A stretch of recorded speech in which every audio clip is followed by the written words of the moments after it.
Rob Gronkowski, who we used to interview once a week during his rookie year. I don't know if he recalls that. But the second Pickleball for a Purpose, benefiting Dana-Farber Cancer Institute and the Jimmy Fund and the Gronk Youth Nation Foundation, will be May 28th at the Bossy Premier Pickleball Facility in Natick. That's in the old Needham Marcus at Natick Mall.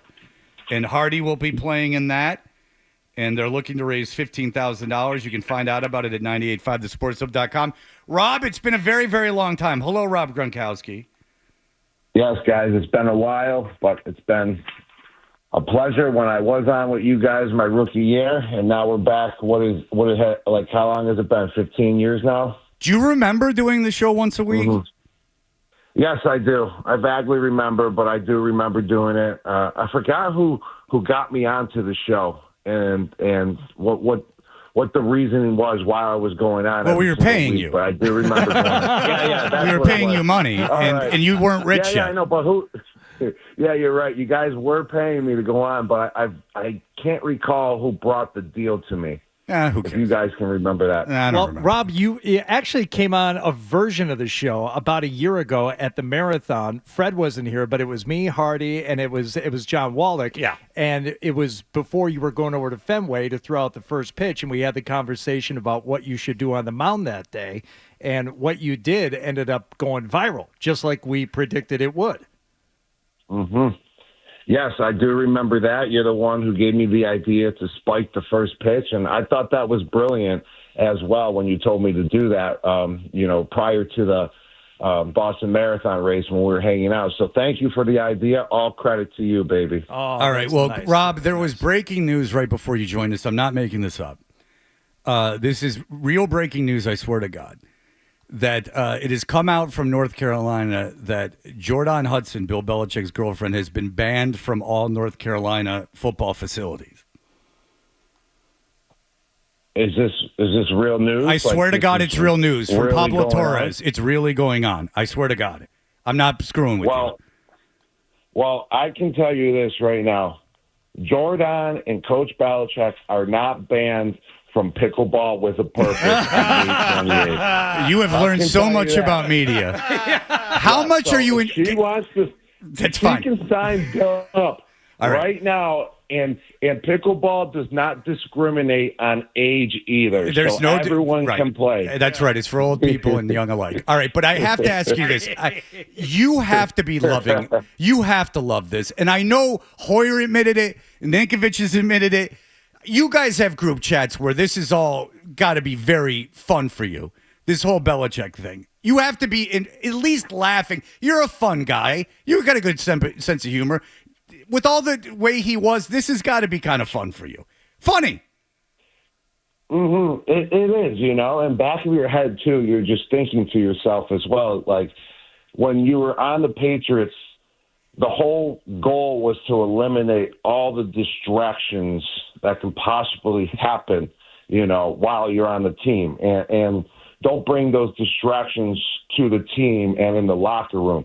And we're just looking, down at the program in North Carolina, and it just feels like there's just distractions 24/7, down there. And there's just no football talk at all. So that's what's kind of silly about it and kind of questioning as well as what happened to eliminate every distraction. But it is what it is, and it's entertainment. It doesn't affect me. No. I enjoy, watching the show. And there's one thing that I'm ready for, though, and that's the football season, because I'm interested big time, and I'm invested big time on how the University of North Carolina football program is going to do, and I'm excited to see that. But it is going to be interesting. I don't know if he's going to quit.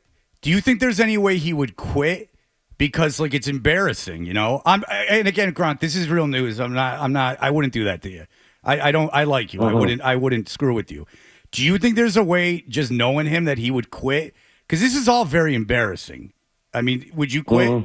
Do you think he'll quit? No, Coach loves, the game of football. He loves coaching the game of football big time, loves being around it. So I can't see him signing up and just because there's a speed bump in the way right now of what's going on, I can't see him quitting over that, So I can see him, possibly leaving after the first year, but I can see him putting the first year in to see how it goes on the football fields. It's probably smart to do this, though, because I can imagine what you would have thought of this going on when you were playing under Bill as a Patriot. But go back to your college days. Can you imagine what it would be like as a player on that team to have your coach in this situation and then trying to take him and everything you're doing seriously while all this other stuff is going on? It could be a lot, especially at the age of 18, 19, 20 years old. But also at the same time, they get to be coached by Coach Belichick, and he truly does know his football inside and out, from technique to play scheming to defenses to offenses and all that good stuff. So you truly get to learn from the mastermind of the game of football. And yes, there's tons of speculation what's going on in the media about the program, but I'm telling you, these guys are truly getting coached once Coach Belichick and those players hit the field. It's all about football. And these distractions and whatever the media is saying, it's just the media doing that. He blocks it out when he hits the field, and he's full go. And these guys, these kids, get to learn from him. And that's why, like I said, I'm excited for the season, because it's chaos. Coach Belichick actually works terrific and makes miracles happen when there's a lot of chaos. Look at the Patriots situation. Yeah. We won Super Bowls when there was chaos going on throughout the whole year. So but he was not. Maybe he thrives more in it. Do you think he's a fin dom? Someone who loves to be dominated financially. She has bought $8 million in property in the Charlestown area, not Charlestown, Dorchester. Yeah. Dorchester area. I mean, he's really opened up his pocketbooks to her. And he used to get on your ass about being in the media. This has got to be incredibly satisfying for you. I'm happy for Coach Belichick. I'm not satisfied because of everything that's going on. Have you heard of Findom? I'm happy for him. And if he's happy, I'm happy. But, it doesn't affect me. It's just entertainment. No, it doesn't affect me, but it's great. It's fun. Okay, I'll move on. Yes. All right. I heard you on something saying that Baltimore was set to draft you in the first round, the draft that you got taken. Is that correct? Yes. So they had the 25th pick, and then they traded out into the second round because Josh McDaniels and the Denver Broncos came in and traded with them, and then they took Tim Tebow with the 25th pick.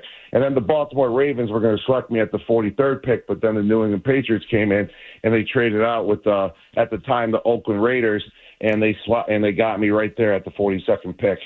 So I'm thankful for Josh McDaniels, and in the end, I worked with him for about 7 seasons in New England as well, so it all worked out. Yeah, so he's back, and what do you think of McDaniels working with the young quarterback and him being back in town?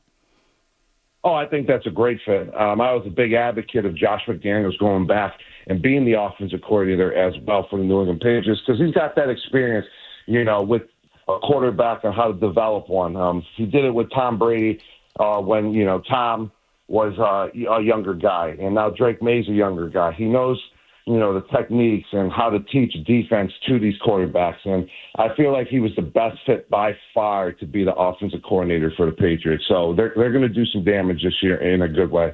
All right. Well, look, you are playing. Are you in Where do you live? Yes, I'm actually down in Florida right now. So okay. I mostly live on an airplane, just flying all over the place for gigs and jobs and stuff, and especially during the season when I got to fly out to L.A. for the Fox pregame show. But majority of the time I'm in Tampa, just enjoying the sunshine. All right, so you stayed in Tampa. Yes. Are you?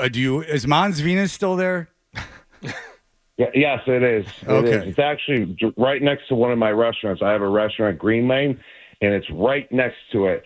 And we advocate that if the dancers, if they want to stay skinny, come to Green Lane and come get a salad.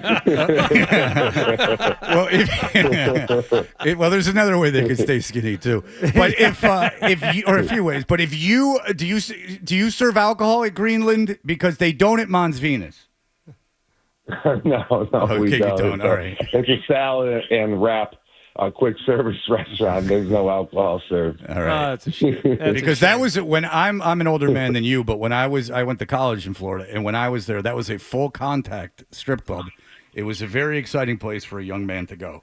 There was they used to get in trouble, to be honest with you, about all that. So You actually, here's a fun fact. I have not, ever since I came down to Tampa and played here in 2020, I have not yet gone out past 11:30 p.m. here in Tampa. Why? Whoa. Are you guys surprised by that? Yes, Of course. Why very. is that? Why is that the case? Well, I mean, when I got down here playing for the Bucks, I mean, I was in my 30s by then, so going out, wasn't as fascinating to me as when I was 22, 21 years old, going out in the city of Boston. And the recovery time is so much harder, from going out and drinking and then trying to play the game of football. It just was too much. So I just came down here, and I like the daytime. I like the sun. I like going outside, and I grew up a little bit, just a little bit, not too much, but just a little bit. Well, at least to the point where you're now playing pickleball, which is definitely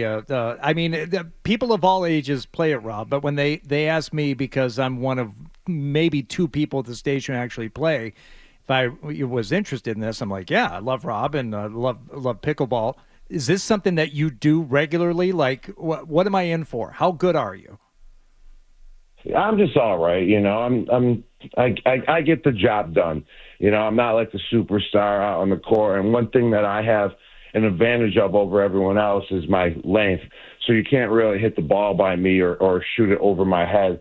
And it's such a small court. So having that height and the length definitely, play to my advantage. And that I use it as well to my advantage. So pickleball, it's a fun workout. It's great for all ages. It's nothing, that stresses your body out too much while playing, but you get a good sweat in, and it's a lot of fun, too. You feel good after a game of pickleball, and that's why I'm doing Pickleball with a Purpose with Jimmy Fund. The Gronk Nation Youth Foundation and Jimmy Fund have teamed up, and this is how it works as well. This is going to be May 28th. And at BOSI in Natick, and you sign up to fundraise the team, and as you fundraise, your team will unlock different prizes like playing pickleball versus myself, and then also we have a surprise guest coming as well. And yes, you heard it right, a surprise guest who is going in the Patriots Hall of Fame. Congratulations to Julian, first ballot. Julian Patriots Edelman. Hall of Fame, and he will go. Yes, he will be there as well. Oh, how do you feel physically right now? You mentioned, how your lifestyle has changed. How are you feeling physically? Yeah, I feel good. You got to take care of myself. If I don't, say it's a late night somewhere, you had a little bit too much to drink, I start feeling all those injuries that, I retained while playing the game of football. But, I like to have a routine every single day. I feel good if I stick to that routine, do my exercise and all that, and I'm good to go. I feel like I could play any sport then, enjoy my life, and not have to deal with any pains or aches from the game of football. And there's a lot of people out there that are hurting from the game of football, but you got to take care of yourself. You got to do the rehab, and you got to get rid of that scar tissue from all the injuries if you want to live a healthy, clean life, and that's what I do. How long does it? So you have to be actively working against those injuries, like getting rid of scar tissue and stuff like that. And if you don't, yes. So you're basically still training, but just for another purpose. Still training for another purpose, and I like it as well. It gives me something to do. It gives me goals, to feel good. But yeah, it's not as intense though. It's kind of like a laid back type training, and you're not trying to, be the best out there in the world, which makes it a lot less stressful. All right. Well, Rob, thank you for joining us. We appreciate it, and get to your text chains, and you can inform them about what happened to Jordon. Thank you for the time, and Hardy, we'll see you out there at the pickleball thing. Everyone get involved. Julian Edelman will be there. Rob, thank you so much for the time. It's like going back in time with you. Thank you. All right, guys. Take care. Appreciate it. Thanks, Rob. Rob Gronkowski. There you go. And no one stepped in. No one, strangely enough, no PR people.